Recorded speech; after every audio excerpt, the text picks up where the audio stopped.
live from the virtual Watkins Glen International Raceway in Watkins Glen, New York. Welcome, sim racing fans, to round 8 of the Wave Italy Apex Racing League Prototype Championship, live on Apex Racing TV. Happy that you are all along for the ride with us here tonight on this beautiful Friday evening. I am your host, Joshua Lee. Alongside me in the commentary box is my colleague, Dane Baird, with Marco Barbonera behind the scenes in the virtual production trailer, and we are entering the final 2 rounds of this championship. Dane, points championships in pretty much every class are starting to heat up, especially LMP2 AM as entering this round. It's a 1-point difference between the top 2. Yep, absolutely. It is definitely going to be a close championship battle with just 2 rounds to go. We're here at Watkins Glen, and the boot layout for the first of the final 2 rounds, round 8 in the championship, round 9, the finale, will be at Daytona in just a week's time. But before then, let's have a look at some championship standings. And Jan Korbs, after his first race win of the season, still leads the championship by a bit of a larger margin at the moment. He's leading that by 9 points in LMP1. And then you've got Alexander Spets just behind. He's pretty much out of championship contention as it stands now. It would take DNFs for Jan Korbs and Alex Salmon for him to be back in with a shot. He's had 3 DNFs this season, not had the best season. He's been brilliantly quick, but yeah, not had the consistency that he needs. A couple of other drivers in LMP1 not taking to the track tonight. Timo Hayden leads LMP2 Pro. And you can see there the gap is 24 points between himself and Wes Van Dijk. So he could potentially secure the championship, I believe, here today if he has a good result and Wes Van Dijk does not.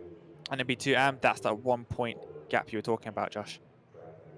And Kieran Smart and Tim Perry have been the 2 on top of that season this entire campaign. They have been on top of the LMP2 AM leaderboard since the start at the Nürburgring. No shock to see both of them up there in the top 2 with 1 point separating each of them. Qualifying about halfway done here at Watkins Glen, and what a beautiful track Watkins Glen is. One of the crown jewel racetracks of the United States. Put it up there with the Road America. I'd even put it up there with Circuit of the Americas. It is such a well-known race course here in the United States, and with 11 turns, 3.4 miles, 5.47 kilometers, this is bound to be an exciting race. And this track also very unique as opposed to other tracks we'll see on the calendar and in the United States. Yep, absolutely. Used to host Formula 1, which a lot of people don't know about the circuit, and hosted 20 consecutive United States Grand Prix in the 60s and 70s. And yeah, the layout pretty much has not changed since it opened. The cup layout is identical, just a resurface every now and then, not particularly recently, at least in the iRacing version. And then the boot layout that we are going to be racing at today was added in 1972. And yeah, these drivers are going to be navigating that, as well as the inner loop, the bus stop chicane that we can see.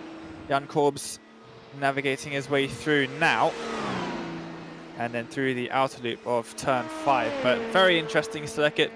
A very popular circuit amongst the drivers. They do love the circuit. It's one of the easier circuits, I would say, to learn. There's only 11 corners if you don't count the chicane. And yeah, it's a pretty fun circuit to drive around. Lots of open radius corners. So it's yeah, it's a pretty fun circuit. That S's section that we've just seen Blanquart go through, off on the side of a lap 1 pile-up. Hopefully we don't see that today, but yeah, it's pretty common that you see that. Apex Racing League GT Championship, we didn't. 49 GTE cars managed to get there unscathed. It was into the bus stop chicane where we saw the carnage happen. That bus stop is going to be one of those areas, and we could see it under practice, Dane, from most notably Sam Blackwood, where he got too much up on the curbs, spun that car around, and he ended up into the barrier and into the grass at the exit of the bus stop. So it's one of those corners that is going to be incredibly difficult not only to navigate, but to get slowed down for, because you're on that long back straightaway. Those LMP1s are on the boost trying to make the pass. You got to get on the brakes to get it slowed down for that first turn in the interlude. It is tricky on the first lap. Not the widest circuit. It's pretty wide on the start-finish straight over here. But then once you get into the S's, it tightens up a lot. Barriers really close on either side. And then into the boot, extremely narrow barriers once again, close on either side.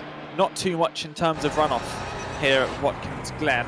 And around the final corner, Alex Salmon goes. He's going to head his way down into the pit lane, practicing his pit entry, which is a bit of an interesting one, because if you're trying to follow, say, as an LMP1 driver, if you're following an LMP2 driver around that final corner and they decide they're going into the pits, you might not be able to avoid them.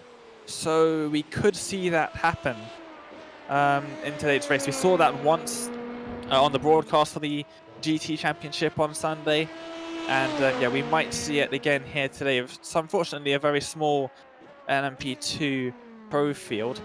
It is just the two championship contenders, and Van Dijk has just about got ahead of Timo Hayden there with a minute left of qualifying by 0.004 of a second.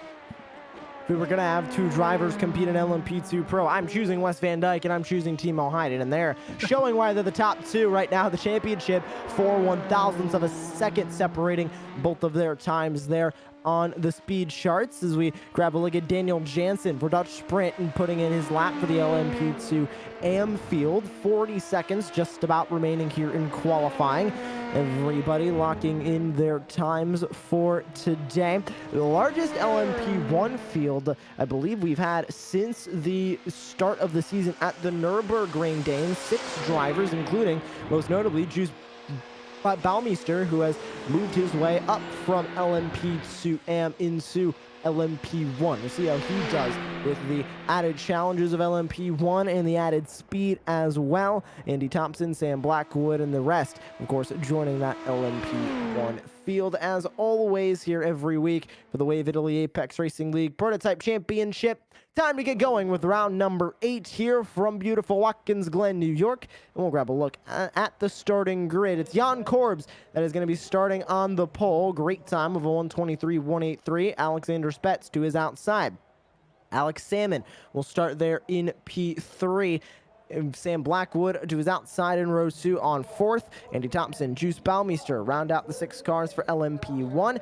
LMP2 Pro has Wes Van Dijk and Timo Hayden side by side, and they're both fairly equal in speed. We'll see how they do here today. Tim Perry, Matthew McBride on the front row for LMP2, and then it's Kieran Smart, Hans Blanquart, Cesar Cabral, Roy Maas, Thomas Sorensen, Aaron Smith, and Daniel Jansen rounding out the remaining drivers there. 9 cars in LMP2 AM, 2 cars in LMP2 Pro, 6 in LMP1. Make a 17-car grid as we get ready to go racing.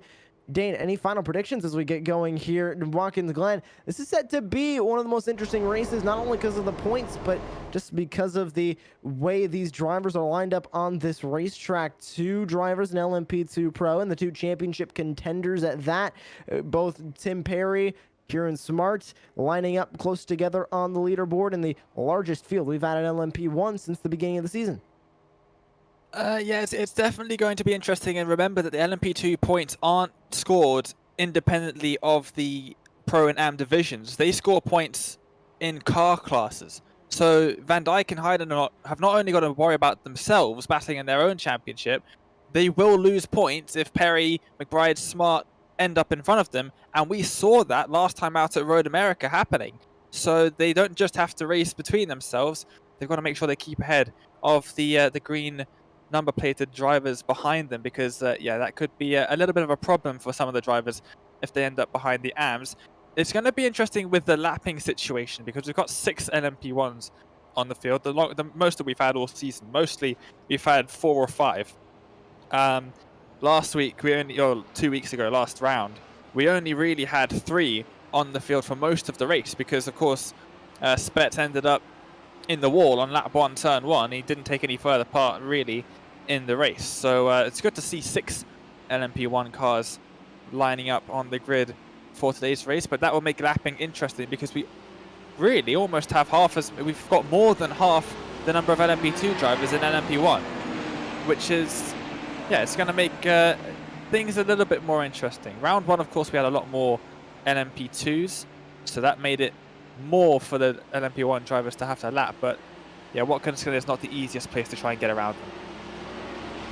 If you've been following this season here for the Wave Italy Apex Racing League Prototype Championship with us here on Apex Racing TV. You remember it was a string of 6 pole positions for Alexander Spets from round 2 to round 7, but here in round 8 that was broken by Jan Korbs, and the 3-race win streak for Alexander Spets from round 4 to round 7 was also broken last week by Alexander Spets. And he also had a 5-race streak of fastest laps, also broken by Jan Korbs. So Jan Korbs, he started out this season by just being consistent. He was second at the Nürburgring. It was 4 second-place finishes, a third, then another second place, and then right back to his first win of the season last week when we went racing from Motegi, and he was able to grab the win there. So this has been a huge momentum boost for Jan Korbs. Sorry, Road America was the last round, round 7, but Jan Korbs now leading the points up at the top of the leaderboard with 265, 9 points separating himself and Alex Salmon. Jan Korbs is coming alive here in the final half of this season. That is exactly what he needs to do, and more wins in the win column is going to move him forward in the points. Exactly what he needs to do.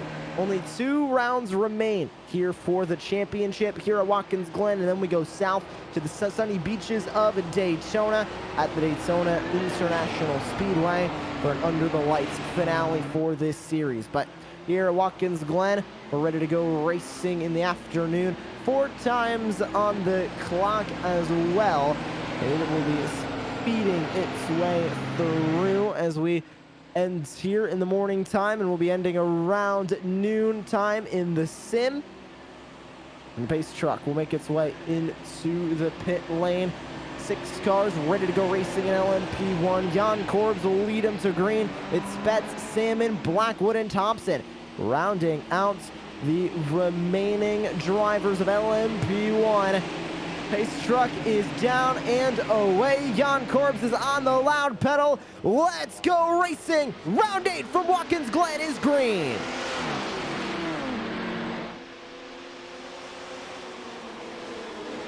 Diving into turn number 1, both OCM drivers trying to move around Alexander Spets. One will do it, that's Alex Salmon. The other one now, Sam Blackwood, diving up the inside as they go up the hill. Side by side, a little bit of contact between Blackwood and Spets. They're still side by side racing down the super stretch and into the bus stop for the first time.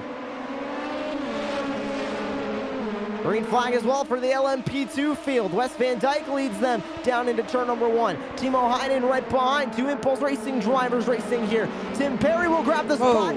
And 1 car around. That's Matthew McBride for Track Scotland. And Tommy's thrown to the wall out of the bus stop. That's a very similar looking car to what we saw Alexander Spets have to deal with as he's trying to go down the inside. Sorry, Blackwood's trying to go around the outside of Alexander Spets through toe, now up the hill and back down it towards heel for the very first time. Hard on the brakes through here, downhill, very to lock up the brakes. Blackwood still around the outside, they're still side by side as they come to exit the boot now. And it looks like Blackwood will just about have this one done. He gets ahead, and that's a good move for him up into 3rd place. There's no way for Spets to get through now until really turn 1. But yeah, very interesting for Baumeister. He was one of the more critical drivers in LMP2 of the LMP1 slapping them. Oh dear, someone's in the inside of the barrier. Roy Moss, Aaron Smith involved. Smith is going to tow it back into the pit lane. Blackwood now trying to work his way up through the field, but look at diving to the inside. Huge contact between the two. Alexander Spets forcing his way to the inside. Going to power now around the OCM Racing driver, Sam Blackwood, to move his way back up into 3rd. He forced his way through, forced the door open, and it worked. He's up into 3rd. There is Baumeister then into the pit lane. Now take the fast repair and drop quite far down the order. He's not going to be able to make it to the end on fuel now, so he will have to make another pit stop. What's happened to Aaron Smith then? He's in the pit lane now. He has made his way back to the pits. He's towed, and he will probably also be taking that fast for Perry. Goes down the inside of the 358 now. And now into tow. He's all on his own. 358, huge lunge up the inside. And really, Aaron Smith has been taken out and hits the barrier in a very awkward place. And he ends up sort of half inside, half on top of it. So that is going to move Roy Moss and Aaron Smith pretty much out of this race. They're both in the pit lane. Same thing with Juice Baumeister. He's in the pit lane, way off the pace. Jan Korb still trying to pull away from Alex Salmon up at the front of the LMP1 field. Cesar Cabral trying to hold off. Kieran Smart behind him. Smart needs to get around Cabral, because if you look at where Tim Perry is, he is currently second overall in LMP2. He will have that points lead right now over Kieran Smart if Smart doesn't start moving his way up the field. Yeah, and Perry has got a couple extra points as well because he's made his way in front of Timo Hayden in second in LMP2 Pro, and he's in an LMP2 Pro sandwich at the moment, 1.7 seconds separating those three drivers. Has used Baumeister. Let's see what happens. He's Baumeister. He's going through the bus stop, cuts a bit too much. Ooh, catches the rear tire on that curb, on the lip of the curb as it meets the grass on the inside. And that sends the car around straight into the wall on the left-hand side. Absolutely nothing that he could do about that. He was a complete passenger at that point. They are side by side now, though, between Hayden and Perry. This is for second place overall in LMP2, and Hayden retakes that second spot. And look at this, Kieran Smart still not able to get around Cesar Cabral. He'll stay in fourth place overall. Smart stays in fifth place overall at the moment as the LMP2 drivers make their way into the top two spots. One car around, Daniel Jansen in the outer loop. And I think he has got Jus Baumeister right on his tail now as well. Is it a very similar sort of incident? Oh no, he touches the grass just on the outside, trying to use a bit too much circuit. When I said there wasn't too much runoff at Watkins Glen, that's one of the only corners that has tarmac runoff on the circuit. So he's very lucky indeed that he managed to spin it there and nowhere else. Let's see what that looked like from on board McBride. Oh, that must have been just a little bit scary for him. Replay of Alexander Spetz. Looks like the 115 for ARL eSport Silver might have had a bit of an issue going through the bus stop, and my goodness, he almost lost it. Took a trip through the grass and he was able to keep it going. But man, that was close for Alexander Spetz, having another bad day here, and similar to what happened at Road America 1 week ago. I tell you what, that was almost identical to what we saw happen to Sam Blackwood in practice. When we were, just before we went live, same thing happened to Blackwood, except Blackwood, he ended up on the grass a lot earlier and sideways. He had no control over the car and he slammed into the barriers on the outside and on the inside of the corner. So he was extremely lucky there to regain control of the car as quickly as he did. And Blackwood behind might have been thinking, oh, that's a bit of PTSD maybe for Blackwood, because yeah, he took a huge hit in the practice session. Meanwhile, out in front, only half a second separating Corbs and Salmon. But Salmon not realizing that the race was going to be held in these conditions. Apparently his setup might not be as good as it could have been for Salmon, probably for Blackwood as well. You'd assume the teammates would be helping each other out with that sort of thing. So it is fairly interesting that he's still managing to keep up with Corbs. Obviously the setup isn't holding him back too much.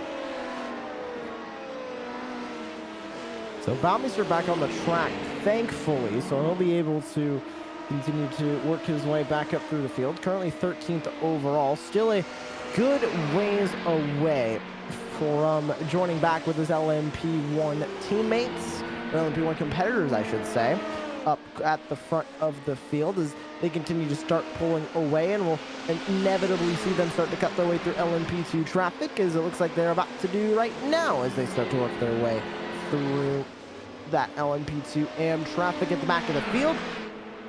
Jan Korb still leading the way up there, and there you can see Juice Baumeister, and you can see on the track map to the right side of your screen where he is in comparison to the rest of his LMP1 competitors that are slowly catching up to him, and he needs to start navigating his way through this LMP2 traffic if he wants any hope of catching up to the LMP1 competitors to hopefully grab some more points than 6th place over there. And you can see the difference in the LMP1 and LMP2 speed going through the carousel. He jolts it out in front as they were exiting the carousel, and inevitably going to see the same thing here on exit, going right on around the LMP2.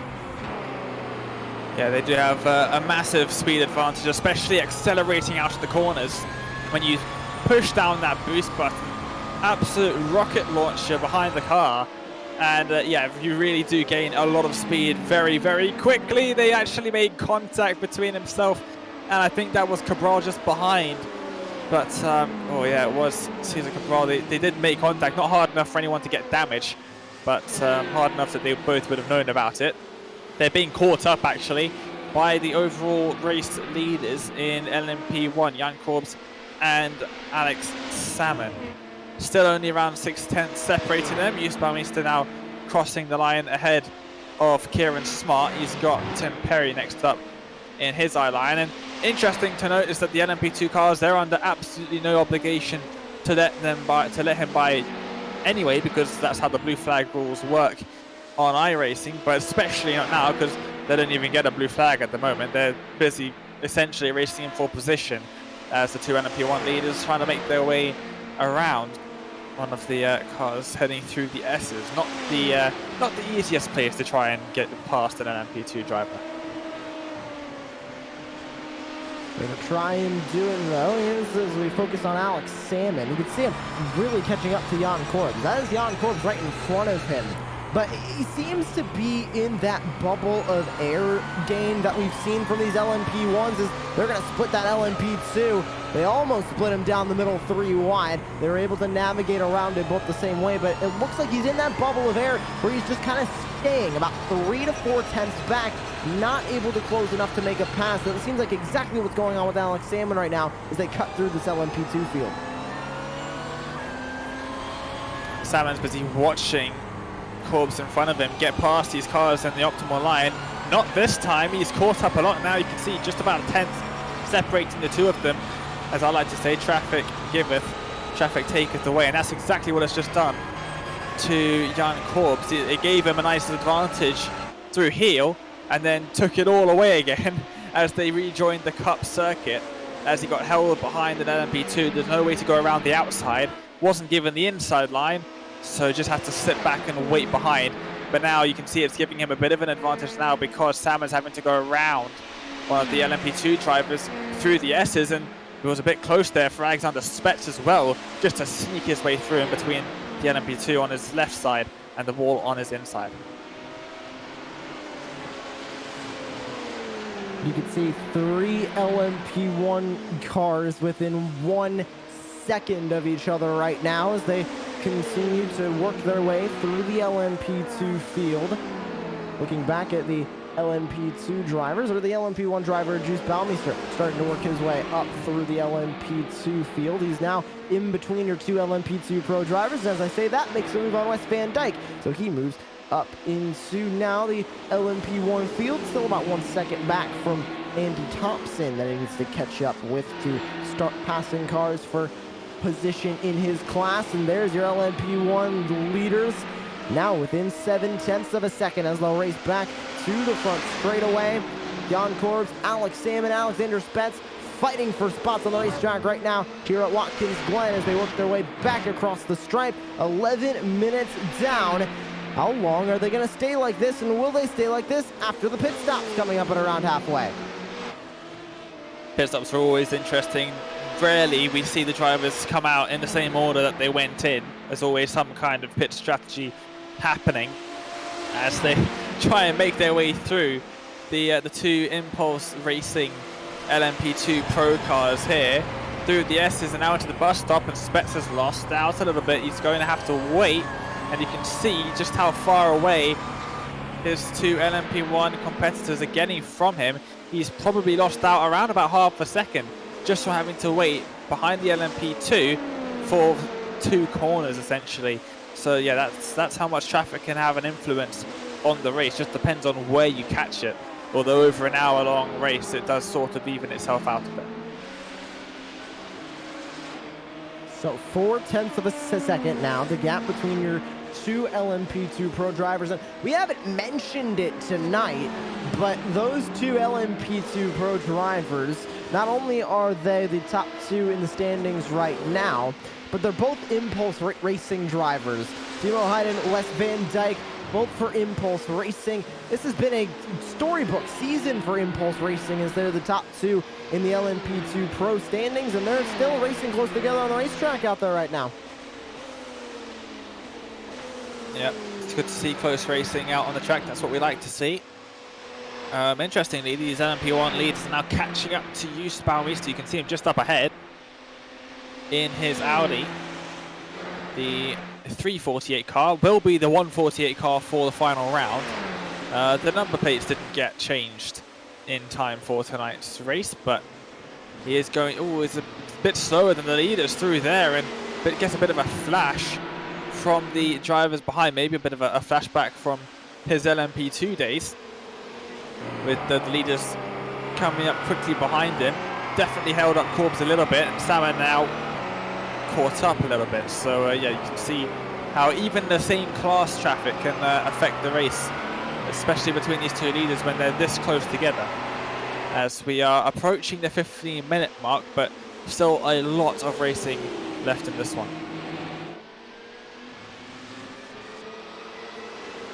Corbs, Salmon, Spets, Blackwood, and Thompson, your top five for LMP1.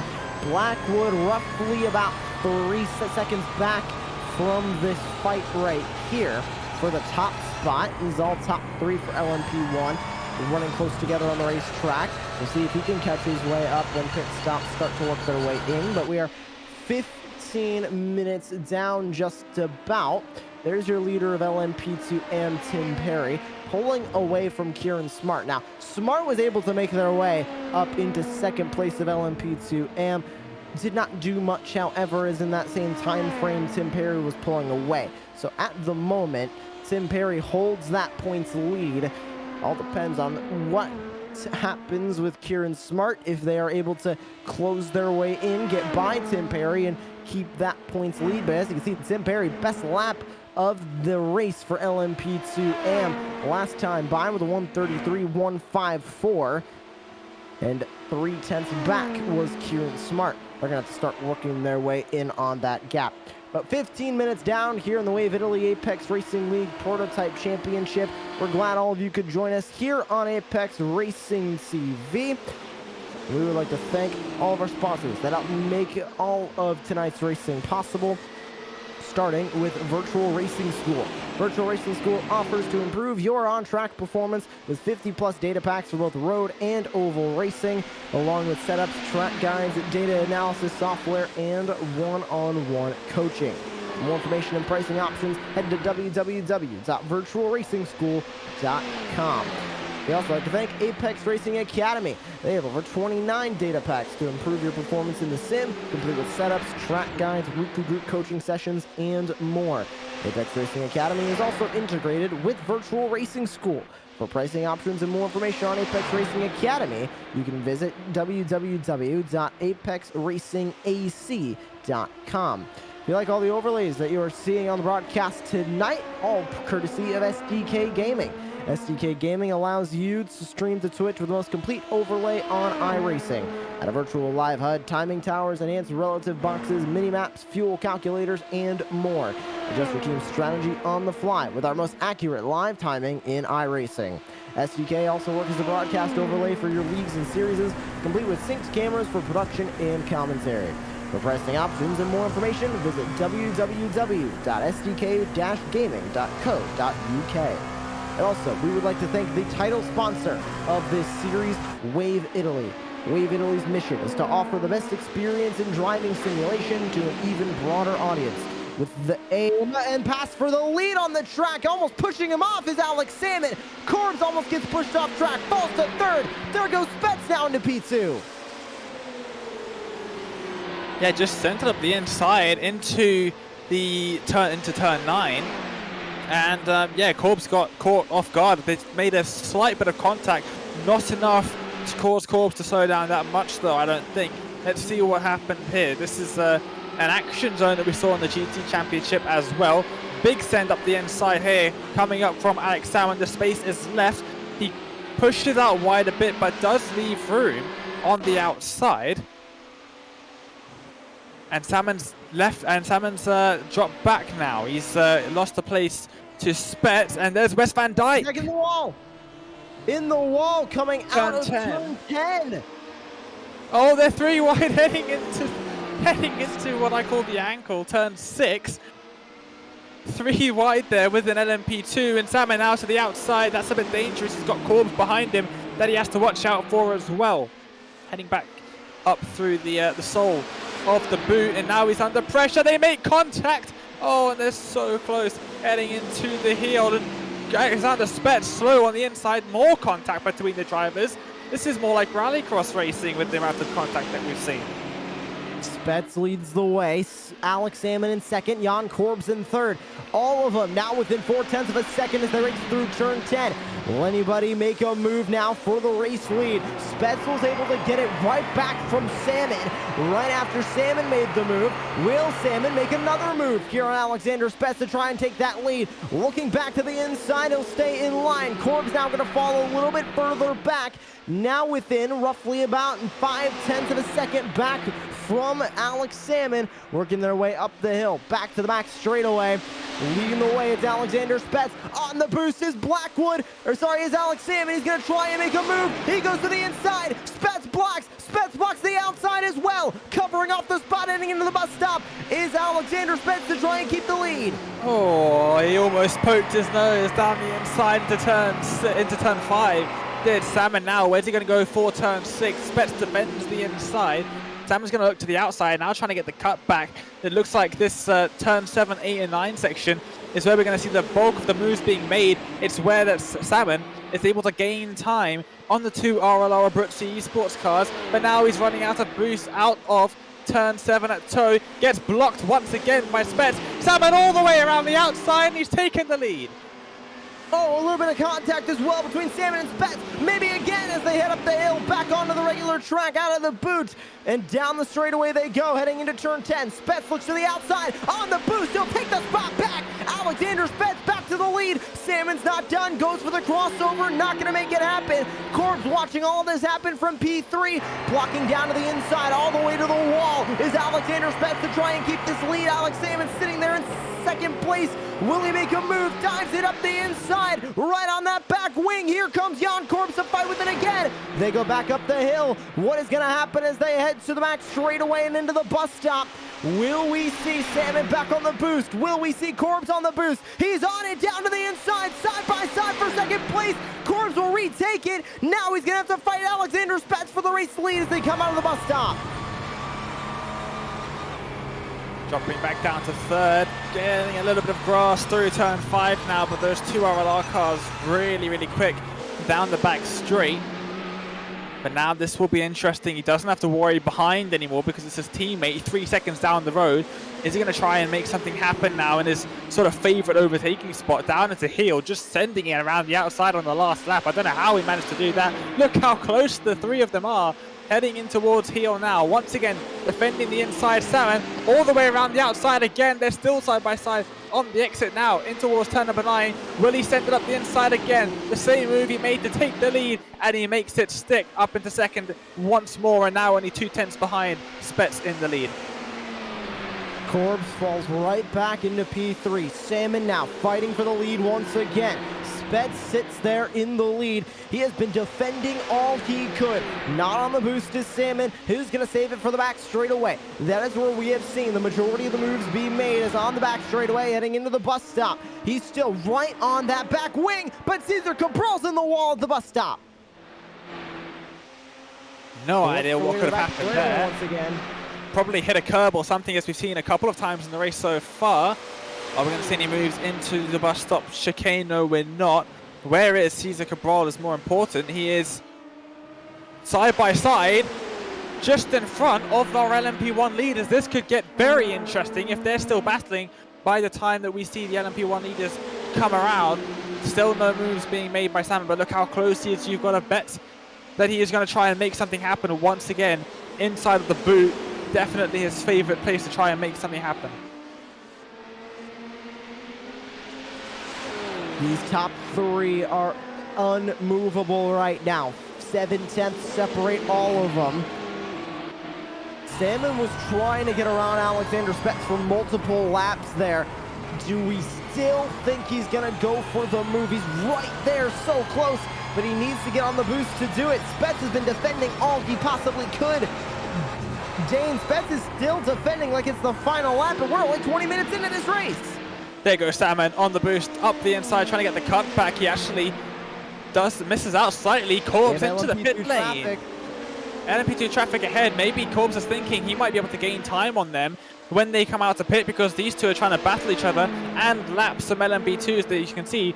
They've got some LMP2 traffic just going through the inner and outer loops at the moment just ahead. It will take them a lap or two to get there, but that could slow them up a bit. Salmon onto the boost. He's going for a move into the bus stop. No, he's not.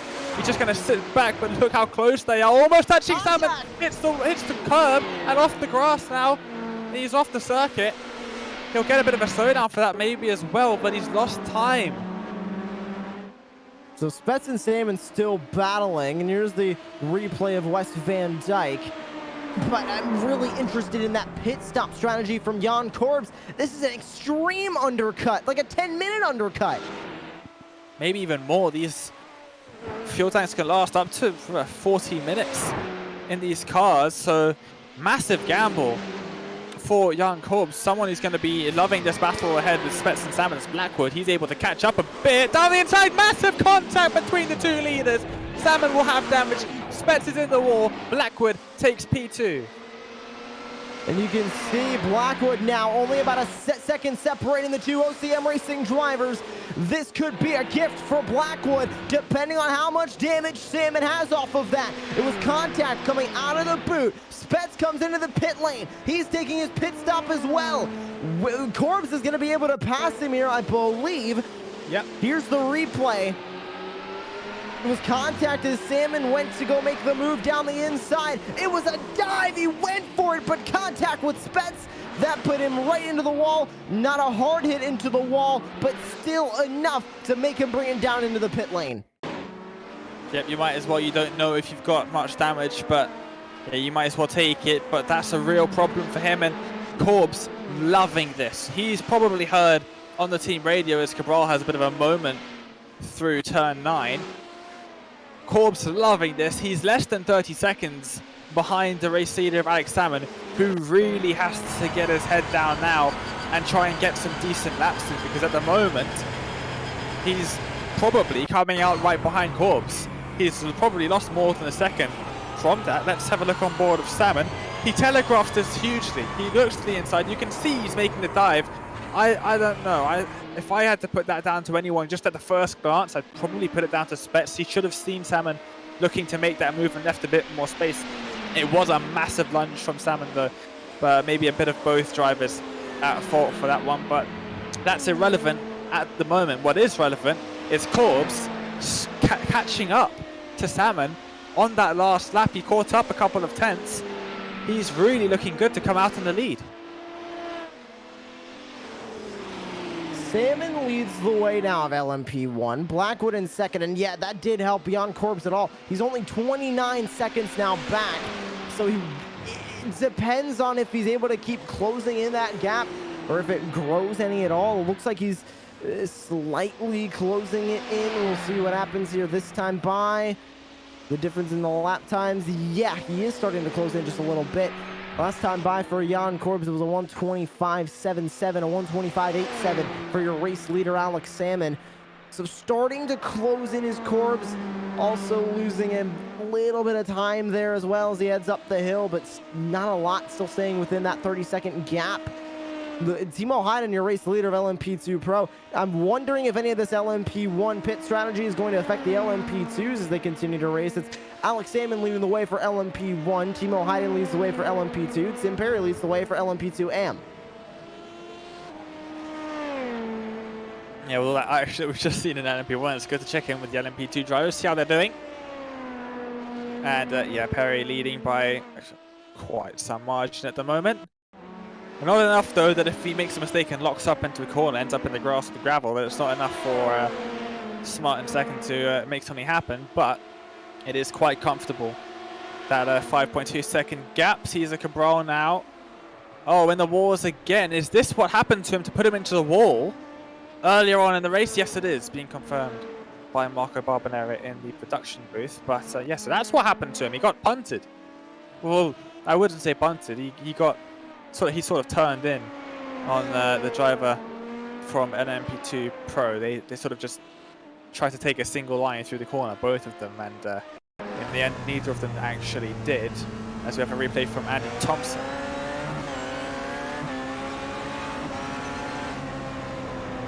Performance Link eSports driver, 5th currently LMP1.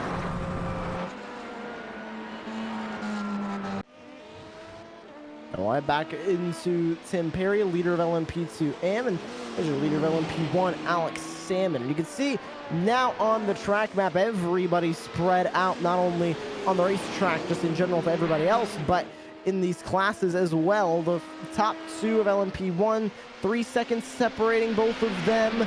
And then you can take a look, and not a lot of battles going on the racetrack at the moment. And we'll see how exactly pit stops are going to affect that. Speaking of pit stops, you can see the strategies down on the bottom of your screen there, bottom right, courtesy of our producer Marco Barbanera and SDK Gaming overlay. Jan Korbs pitting 3 laps ago. He didn't lose too much time, still within 30 seconds. So whenever Salmon and Blackwood come in, as when I'll expect Jan Korbs to jump right back up into the lead. Spets only pitted 1 lap after that. Jules Baumeister pitted way early, so he's on a 2-stop strategy. He'll need to pit again. Hayden, Perry, Smart, Van Dyke, all have not yet submitted their cars into the pit lane. Neither have Salmon or Blackwood. Still waiting on them to make their first pit stops of the day, as well as the majority of the field.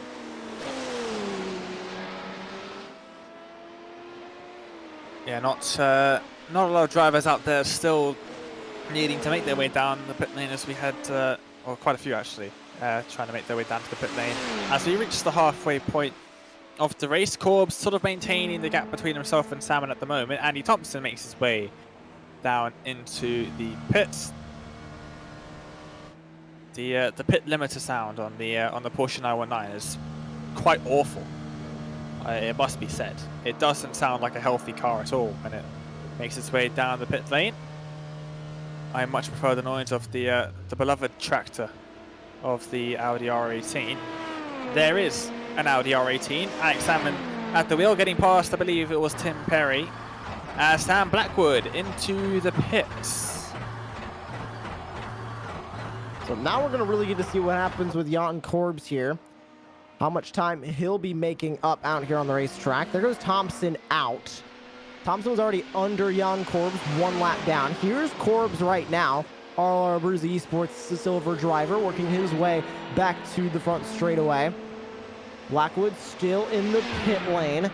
It looks like Korbs will overtake him. Yes, he will. So Korbs back up into 2nd place. Still some odd 30 seconds back from your current race leader, Alex Salmon. But I would not be surprised, Dane, to see now that Blackwood has come in, now that Thompson has come in, everybody in the LMP1 lead pack has come in except for Salmon. He is just a sitting duck out there at the front of the field right now. He needs to come in sooner rather than later so he can get that pit stop out of the way. And look at this defending already coming from Sam Blackwood as they battle. Him and Alexander Spence battling down the back straightaway into the bus stop after their pit stops. I was about to say, that's a sitting duck right there. Blackwood coming out the pits had no speed compared to Spets, who had all of that run, all of the speed carried through turn 1, all the way up through the S's, just gaining and gaining and gaining. You saw the little squirt of boost that he gave as well into the car. And yeah, big block from Blackwood. He pushed him all the way to the inside, then said, "You're not going any further than that." Shut the door completely. Risky stuff here from the OCM Racing 127 driver. Oh, and Spets now trying to maybe make something work around the outside. Let's ride on board with Sam Blackwood, looking back at the Swede of Alexander Spets, looking back at the RLR Abruzzi eSports driver. This rivalry between OCM and RLR Abruzzi eSports really heating up here between all of the drivers. That battle that we saw between what was the top three was awesome to see. Corbs took massive advantage of it. Interestingly, Corbs has lost 6/10 in the last few laps. It is going to be incredibly interesting to see when Salmon comes into the pit lane, because he is the only LMP1 driver left here. Spets goes right around the outside on the boost, gets right by Sam Blackwood. So move that RLR Bruce, the eSports silver driver of Alexander Spets. Oh, no! Yes, Blackwood makes contact with Spets heading into the carousel, pushes him out of the way. That was, in my personal opinion, that was Spets' fault. He was trying not to go 3 wide with the LMP2 in front and did not have the gap to Blackwood, who was behind, to make it work. He tried to cut in front of him and there was no room to do so. Just turned himself really on Blackwood. Let's see if that's if what I saw was correct. Blackwood sticks up the inside, sort of maybe a tiny bit of netcode. It isn't the sort of the same as the angle that we originally saw, but yeah, it looks like Spets just cutting across. Blackwood trying to make it down the inside, maybe a slight touch of netcode added to that. What's happened to Wes Van Dijk? Oh, it's not been his day, has it? The 284 car spinning around, heading into heel. That is going to mean, specifically for Wes Van Dijk now, on the topic of that, he came into the day 241 points, solid 24 back from Timo Hayden. Looks like Hayden might be in the catbird seat to walk away with a locked-in championship before we even head into Daytona in 1 week's time. Hans Blancourt battling with Matthew McBride out here on the racetrack. 3/10 separating them, now 4/10 as they enter the bus stop, battling for third in LMP2 and fourth in LMP2 overall. If you're unfamiliar with the way points work here in the Wave Italy Apex Racing League Prototype Championship, they are done by car classes, not championship classes. So LMP1 has its own championship points, and then LMP2 gets their own points divvied up between Pro and Am. So they're determined by LMP1 and LMP2 overall. Then the championships are ranked LMP2, Pro, and Am. Taking a look now, Sam Blackwood in the battle between himself and Alexander Spets. OCM versus RLR. 3/10 separating the two as they exit out of the bus stop, back onto the straightaway, heading into turn 10. Spets he's been using the boost on the back straightaway pretty much to make every pass. Dan, you gotta be thinking he's running out of boost, or at least trying to save on the rest of the lap so he can use most of it up coming down the back straightaway. That's where he's been getting the majority of his runs, as he gets right to the back wing of the 127 in front of him, not able to make the move. Yep, that is definitely a strategy, and you can see that that's almost exactly what he's done. He's almost pushing Sam Blackwood through the S's there, and he still has more boost. You can see he pulls to the outside, then all of a sudden, off like a rocket, he goes into third place. Blackwood, there really is absolutely no defense against that, let me tell you.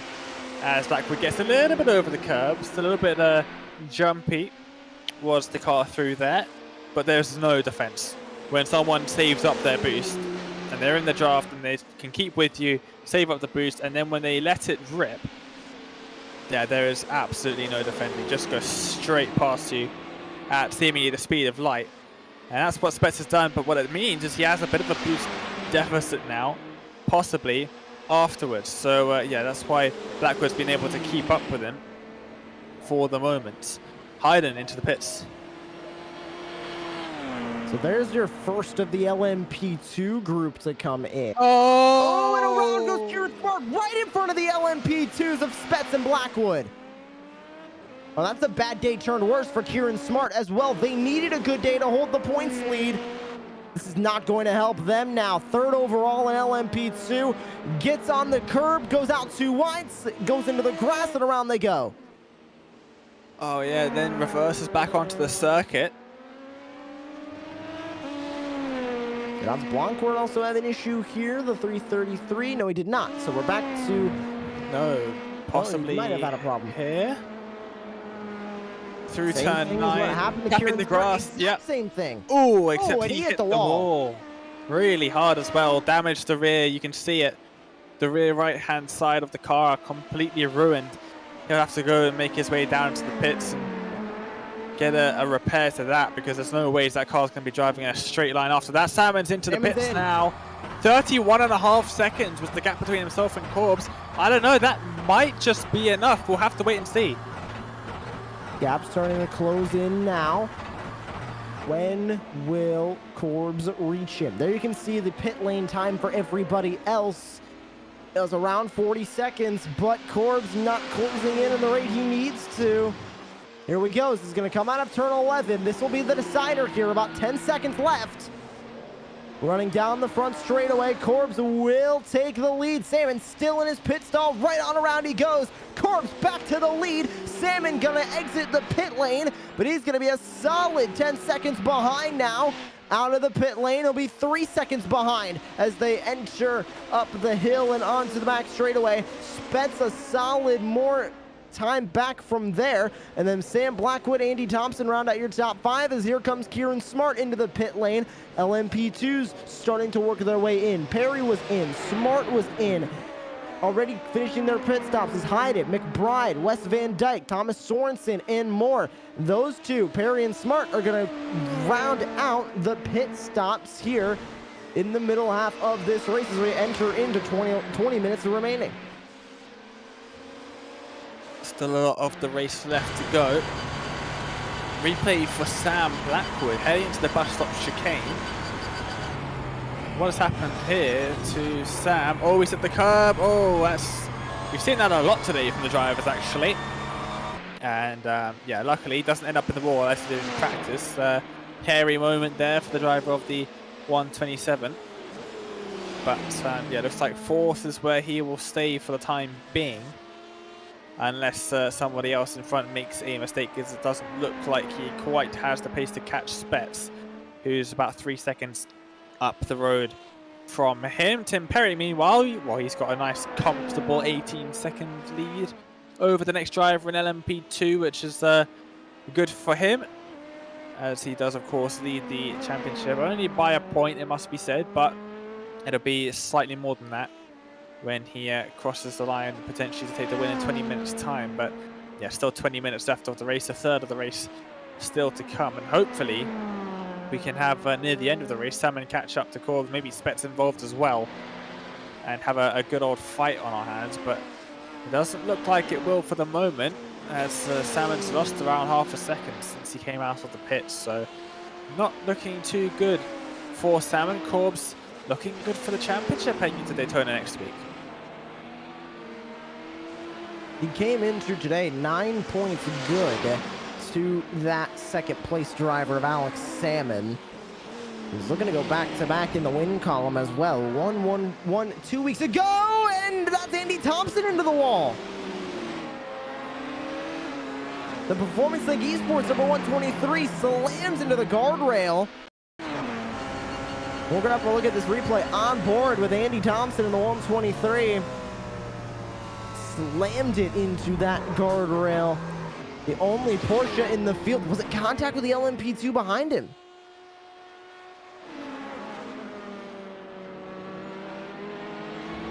So a slam into the wall for Andy Thompson. Looks like Wes Van Dyke also with an issue here. We'll go. Oh, are they related? Did they make contact? No. No. Yes, yes, they He did. made contact, but it was after the fact that Andy Thompson hit the grass. Yeah. And this is the second time they've collided today as well, both Van Dyke and Andy Thompson. Well, Van Dyke will come out of the pit lane, believe just taking a fast repair. And he'll come out right side by side, but Juice Baumeister almost makes contact with the LMP1.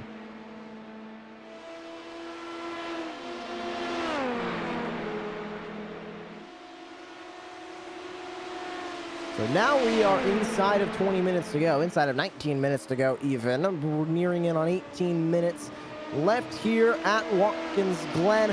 We're round 8 of the championship, and this is really just a preview for the final round in Daytona, Dane, as we're sitting now just watching these points gaps. And Kieran Smart, after the day they've had, even though they're close to Tim Perry, not close enough to keep the points lead. Tim Perry will be grabbing that points lead, assuming they finish exactly where they are, or if Perry still finishes ahead of Smart, as Wes Van Dyke goes to the inside of Daniel Jansen, heading into turn number 8 on the racetrack, and they'll be able to grab that spot away. The heel of the bus stop now through turn 9, and Van Dyke's now going to pull away as he currently sits 7th overall in LMP2. And as I was mentioning about these points gaps, Dane, Timo Heinen with another good day, Wes Van Dyke with a less than stellar day. He's going to pull away and maybe even lock himself into the championship at Daytona. Kieran Smart is going to lose the points lead to Tim Perry, and then Jan Korbs is going to continue to pull away up at the front. It took a while, longer than I think we thought, for those championship favorites to start punching their way through, but they definitely have now. And it looks like all 3 of our championship favorites are showing themselves as all 3 of them are leading here at Watkins Glen. Yep, absolutely. They are doing a pretty good job up there indeed. Perry leading LMP2, but crucially, he'll get quite a few more points than he normally would because of the very small P2 Pro field and the fact that Van Dijk's found himself in a bit of trouble more often than not today. It's only Timo Heiden in front of him, so he's getting 2nd place worth of points in LMP2 overall. So he's got a good haul of points here today as well, which will help him heading into Daytona next week. But we are riding on board with the overall race leader, the LMP1 race leader, the LMP1 championship leader, with his main rival separated by 9 points before this round, 4 seconds back. You can just see him as Korbs hit the brakes heading into the bus stop chicane. But yeah, Korbs looking really good out there with just 15 minutes left to go.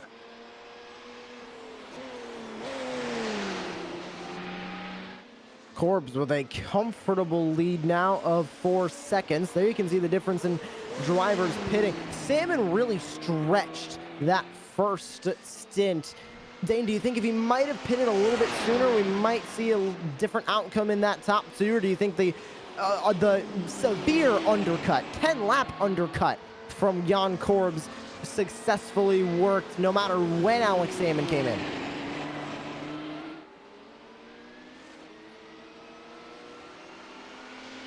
We've just been told by Marco Barbanera that Jan Korbs had a short pit stop time. 3 seconds slower. Ooh. I didn't notice that until Marco pointed it out, but it is a 3 second slower pit time. There you can see it on our timing tower. Great job, Marco, to put that up. 3 seconds separating the two, and he pitted 10 laps sooner. Spets was only a second more. Salmon had the longest pit stop out of anybody in the top running of LMP1. Could it be that he might have underfueled that car? I think it's a possibility, Dane, but I don't think that mistake would happen, as Wes Van Dyke is into the grass, and who's that joining him? I believe that is Cesar Cabral. It is Cesar Cabral for Charity Racing Team. And the way that Cabral was acting there, I think Cabral might have had a bit of a part in this, because it looks like he let him pass. After this, oh yeah, he locks up and pushes him wide. So you can see now Cabral actually waits. Very sportsmanlike from Cabral to wait for Van Dyke to get back on the circuit. Van Dyke heads down the pits anyway, possibly going to retire from the race at this point. Pretty much dead last in NMB2.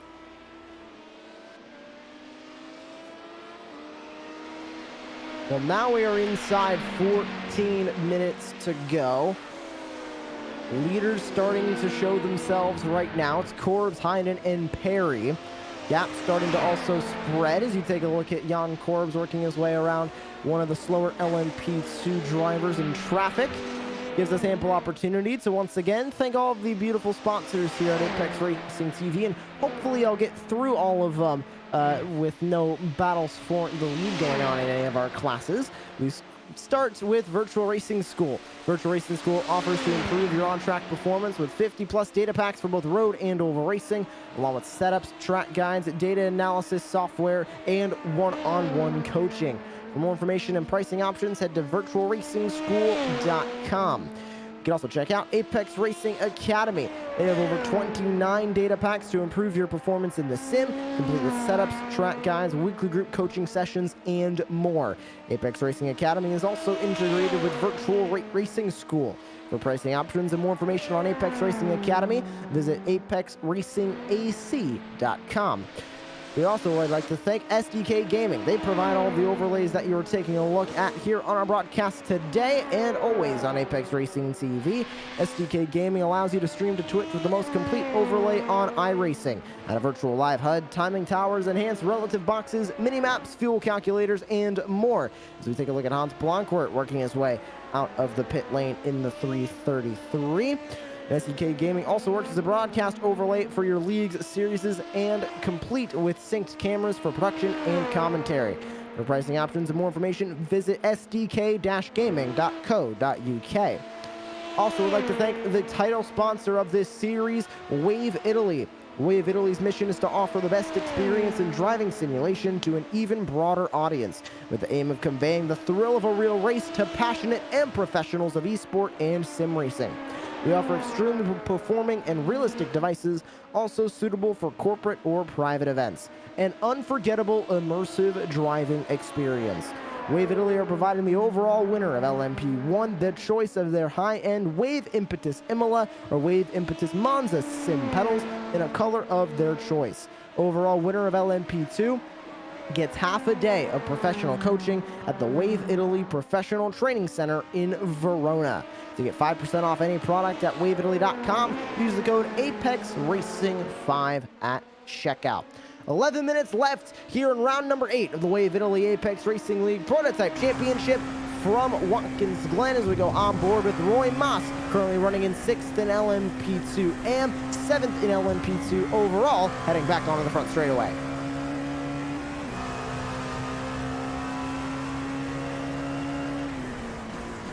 Looking up at LMP1 for a second, and Corbs just maintaining that gap to Salmon very nicely with just about 10 minutes to go now. Spets not able to catch either of those two up. Blackwood looking like he's maintaining that 3 to 4 second gap between himself and Spets. Baumeister and Thompson both a lap down, but not particularly close to each other, so it looks like for the time being, without massive mistakes being made by any of the drivers, looks like LMP1 is pretty much going to end how it is now, but pretty much the closest battle on the circuit at the moment is this one. Roy Mass looking ahead at Janssen in 5th for LMP2 and 6th overall in LMP2. Van Dijk did retire from the race, it does look like, so very unfortunate for him, but Mass really, really close. The two Dutchmen fighting it out here in LMP2 AM. This is Daniel Jansen versus Roy Moss. Dutch Sprint versus the rookies as we have 10 minutes now left here. Still on board with Roy Moss, and you can see that gap opening up to the inside as they came through turn number 9. A little bit free on the exit as they work back to the straightaway. And then you can see Jan Korbs, LMP1 leader, going right by both of them on the exit of the boot here at Watkins Glen. They'll head back to the front straightaway. Still wondering if Jan Korbs is good on fuel, Dane. We touched it a couple of moments ago. If he is, that is going to spell disaster not only for his race, but it could also put him even further back in the points. He's currently leading the way, but if he loses too many spots on track with that pit stop, he'll inevitably go down to P4 on the racetrack with the pit stop. He's going to lose the points lead if he did underfuel that car. Yeah, he just might. Salmon just sending it around the outside in the bus stop chicane. Really bold stuff from him there. I think we might just get a replay of it. Yeah, we are. So riding on board with Alex Salmon now. You can see catching down the straight, looks to try and go down the middle, doesn't quite make it work. Bit of contact between the LMP2s in front, sends it around the outside, just about managing to avoid what could have been a lot worse for all three drivers involved. And then around the outside into turn 6 as they head onto the boot. Once again in this race, 52 minutes in now, Jan Korbs coming across the line. Again, that is Andy Thompson that he is lapping. Thompson probably with a little bit of damage still to his car, which has ended up putting him behind even Baumeister in 5th.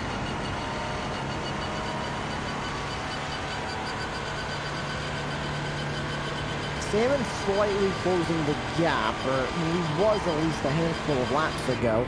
Losing time now. It looks like Korbs has at least slightly sped up his pace a little bit.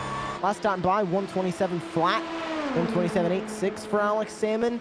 It's possible he did. Side by side now, Roy Moss and Daniel Jansen heading into the bus stop. Jansen going to keep the spot. P5 and LMP2 AM loose coming out of the bus stop is Roy Moss.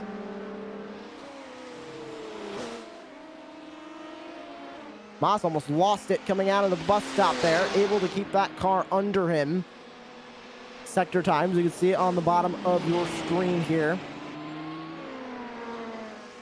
And last time by in those sectors, 20.618 for Jan Korbs, a 20.69 for Alex Salmon. Slightly faster is Jan Korbs still out here on the racetrack. It does look like, Dane, he has sped up. So was he possibly saving fuel, maybe just to make sure he's good to the end? Because that 4 seconds slower pit stop time is not ordinary for Jan Korbs or for anybody in that LMP1 field to be that low. 12 seconds in the pit stop. Yeah, Salmon did have the longest pit stop out of anyone, but even so, 3 seconds is a long time. And yeah, like you said, he's a second quicker than any other LMP1 driver out there on the track at the moment. So you would expect he'd be a bit tight, and he probably wouldn't be entirely comfortable in getting to the end. But yeah, we'll have to wait and see. 5 minutes or so left in the race now, and Salmon just has to get a move on and hope that Korbs has a fuel issue. Otherwise, yeah, it looks like he'll be finishing second and have all the work to do out in Daytona.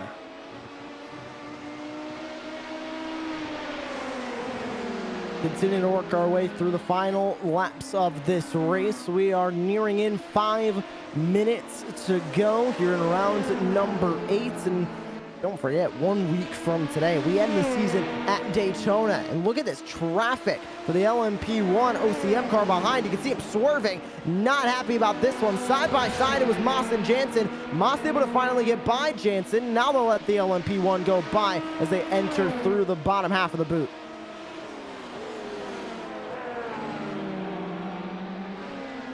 Yeah, you could see he wasn't particularly happy with the traffic in front of him. Probably not anything that they've done wrong, just a bit frustrating for Blackwood, seeing where he could have been in the race. But yeah, still finishing, looks like he'll be finishing in 4th place in just a few minutes time. Salmon starting to close down the gap between himself and Korbs ever so slightly, but not nearly quick enough to be able to make a move before the end of the race. He does have to rely on Korbs, either fuel saving or running out of fuel at all if he wants to try and make a move for the win. But still, closest gap on circuit between Mass and Jensen, only 2 seconds separating the two of them, but Mass starting to make that grow little bit by little bit as they make their way through the opening sector of the circuit. And he's got Timo Hayden as well trying to make his way through these cars too. So yeah, that will extend the gap a bit even more. So Jansen looks like we'll have to settle for 6th, but he's got Cabral just a couple of seconds behind as well. Don't count out Cabral being in a fair share of incidents, but fairly quick on his day. What's happened to Hans Blanquart? Oh, he's hit the curb a bit weird, and let's just loop the car around. Roy Moss's teammate at the rookies involved in that one. He hasn't had the best day. Currently sitting 16th overall out of every driver, 10th overall in LMP2. Not the day he wanted. Here's that gap over time from Jan Korbs to Alex Salmon back in 2nd place. You can see it developing over time there. It grew slightly up to right about 5.5 seconds, and then it came right back down to a little under 5 seconds. So it does look like Dane Corbs has sped up, which it could be that fuel saving that we were talking about. I'm interested to hear from Jan Corbs at the end of this race in our post-show interviews about exactly what happened here, because it looked like he was trying to save fuel, at least to make sure he's good, and then now he's sped up and he's pulling away at the front. Yeah, really interesting with Corbs there. It's a bit of a weird situation with the amount of time he spent in the pit lane. You'd expect him to have to slow down a bit, but doesn't show any signs of doing so. 2 minutes left on the clock now, and yeah, still pretty much quick as ever. Only losing out a couple of hundredths of a second to Salmon in the first 3 sectors of the circuit. Now losing 2/10 in sector 4, but that is Salmon's strongest sector by a mile, you would imagine. And over the last lap, just waiting for Salmon to cross the line. What is the net gain for Salmon? He's lost 6 thousandths.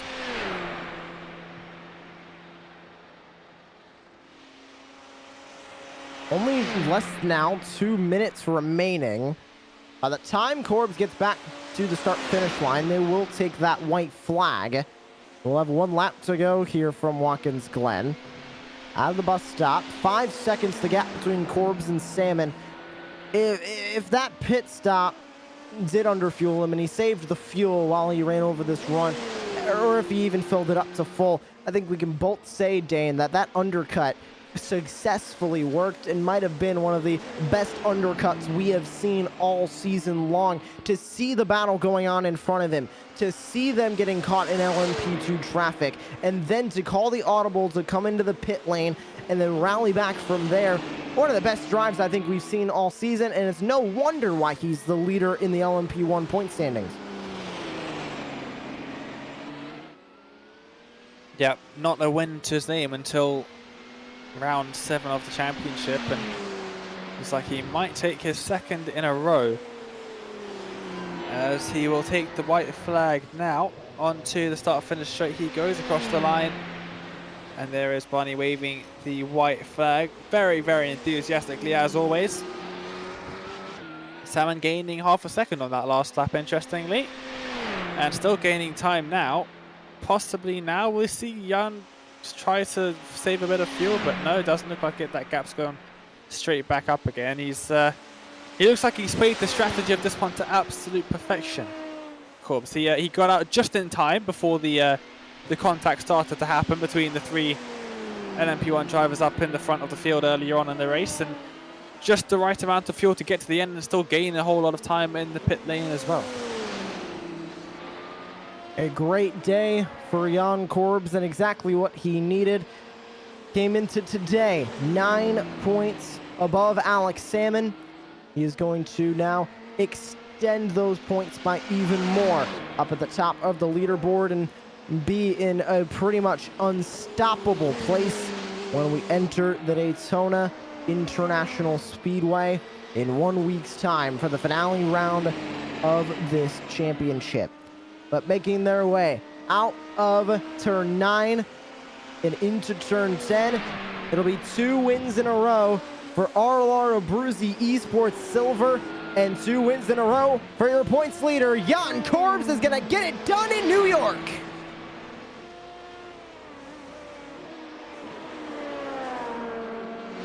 Timo Hayden now gonna come home for LMP2 Pro after Wes Van Dyke has been in the pit lane after an incident for 8 laps. He'll finish way down the order, gifting even more points to Timo Hayden, his teammate at Impulse Racing. Hayden's gonna bring it through to finish 1st in LMP2 overall, the max amount of points he could earn on the day. That's exactly what Timo Hayden needed as well, in the hopes of locking himself into the championship before we enter Daytona. He had 2 wins on the season, coming at round 5 in Spa, round 6 in Motegi, And now he gets it done at round 8 at Watkins Glen. Your LMP2 Pro winner as he slows down in the front straightaway, swerving everywhere. It is going to be Timo Hayden for Impulse Racing. And out of turn 10 and 11 as well, Tim Perry for Cabort Motorsport is going to walk away with the win. This is Tim Perry's first win since round number 2 at Hockenheim. A great day for Tim Perry. He'll break his 3-race streak of second place finishes with a win here at Watkins Glen. And then Kieran Smart will lose the points lead heading out of this round. And we'll have to fight for it back in the finale round at Daytona. That is all cars now across the finish line. We take a look at your full race results. It's Jan Korbs grabbing the win in LMP1. Alex Salmon, Alexander Spetz, Sam Blackwood, and Juice Baumeister rounds out your top 5. And Andy Thompson rounds out the 6 cars for LMP1. It was Timo Hayden grabbing the win out of the Impulse Racing duo that signed up for LMP2 Pro here in Watkins Glen. Van Dyke finishes 12 laps down in 16th.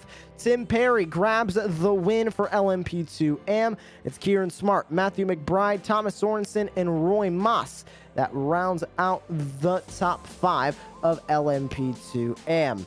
That is also your full race results. All 17 drivers that took the green flag here at Watkins Glen in round number 8 of the championship. And we already have our current leader of the LMP1 championship. It is Jan Korbs, and we now bring him into the commentary box. Jan, what a day for your ARL Abruzzi Esports silver car. 2 wins in a row and extending that points lead. How did this win feel at Watkins Glen? Yeah, kind of great. We had a lot of preparation before starting this event here. And yeah, some of us got information wrong about temperature settings and time of day settings, but luckily we were fine with it concerning temperatures, because it was kind of hot on the track between points of the race. But yeah, race was really good. Didn't expect to get on pole and made the best out of it. And then towards the middle of the race it became kind of interesting, I would say. I would suggest it's the right word for it. And a lot of contact between LMP1s, which isn't really necessary, but yeah, luckily I was still clear without damage out of everything. And yeah, I just heard that my teammate has some issues with, I don't know what it was, but I think I kind of can imagine what happened to him, and yeah, it's really a shame. We saw you pit 10 laps earlier than pretty much anybody else in LMP1, specifically Alex Salmon, the race leader. Was that an attempt at an undercut, or was that your strategy the entire race, was to pit when you did? And it was a 12-second pit stop. Did you underfuel the car and have to save fuel throughout that middle run? No, I was actually really good on fuel. I had like, I think 1.5 liter left at the end. Yeah, really efficient setup this weekend again. It's not really weekend, but yeah, it was really efficient for me again, and it already worked out at Road America, so guess I found something which is suiting me a lot. And yeah, it was kinda, the plan behind the pit stop was to get out of all this kind of trouble there, because we were taking so much time away from each other with who's passing once and then back, Alex passing Alex, Alex passing back, too many Alex there in front, and I decided to pit and drive my own race. And now we're heading into the final round at Daytona. You're gonna have an even more comfortable points lead up at the front. Are you just looking for a consistent day and locking that championship up when we go down to Florida? Yeah, I mean, I have to look at the figures again, and we will see what's the best strategy for Daytona then. It's actually really good to have such a lead towards the last race. And yeah, but everything concerning that remains to be seen towards Daytona then. Jan, thank you so much for joining us up here in the Apex Racing TV commentary booth, and congratulations on your LMP1 overall win. Thank you. Jan Corbs, great to hear from him here in the post show. And now standing by with Dane Baird, it'll be second place driver and other championship contender heading into Daytona for OCM Racing. It's Alex Salmon. Alex, welcome to the commentary booth then for an interview. Second place here today. Again, you seem to be getting quite a few second places recently in the championship. Points lead slightly bigger than it was heading into this round for Daytona. It's going to be maybe slightly more difficult now to try and challenge for the championship, try and retain the championship heading into Daytona next week. Yeah. I mean, to be honest, I think the championship's done now. Yeah, I tried all I could there, but you know they worked well as a team. I find it quite interesting that Spets can drop half a lap the second his teammate pits, or half a second a lap when his teammate pits on the exit of corners, and yeah, it was just one of them that unfortunately I didn't see Corbs pitting, and yeah, got caught up in a traffic jam that suddenly appeared. I don't know if the track got hotter or something, but yeah, suddenly we were about 20 k's slower through the bus stop and through the hill. So yeah, it's just one of them. But, not a lot I could do really. Well, before all of that started to happen, you had a good few laps of battling between the three of you. That must have been pretty fun out there. It was great fun to watch. Very tense. We were, Josh and I, up in the commentary booth watching all of that. Must have been a bit more tense up in the cockpit there. Yeah, it was fun. It's just one of them that I knew the game that was being played, so unfortunately it was kind of trying to keep away from it, but there's not a lot I can do. So yeah, I was trying, but yeah, it was very much you think you'd get a break and then one would slow you up to get the other one back in, and yeah, just kind of stuck between a rock and a hard place, unfortunately. Getting stuck between teammates, not the ideal place to be. Heading into the final round at Daytona, obviously it's going to be difficult for you to try and retain the championship, now obviously reigning champion from Season 1. Heading into Daytona, what's the strategy going to be? Obviously a difficult circuit to get the setup right, because you have to set up the car for not only the middle or the first sector of the infield, you've got to set up for the long banking as well. So fairly low downforce there, which makes the infield pretty tricky. Yeah, I don't know how Daytona's going to be. I feel like it might be a little bit similar to what this was like. Just inter-team battles more than anything else, but we'll see. I mean, I think now the championship's gone, I think I'd like a fair race where, you know, we all race for the win, not for slowing the other team down. So that would be nice, but we'll see what happens. Well, Alex, thank you so much for joining us for a chat in the interview room. Congrats on the second place, and heading into Daytona, good luck. Before we let you go, is there anyone you'd like to give a shout out to? Yeah, just like to thank all the guys at OCM, really. OCM, TMR for putting up with us for a season and a half. So yeah, thanks. Well, thank you, and we'll see you in a week at Daytona. Thanks.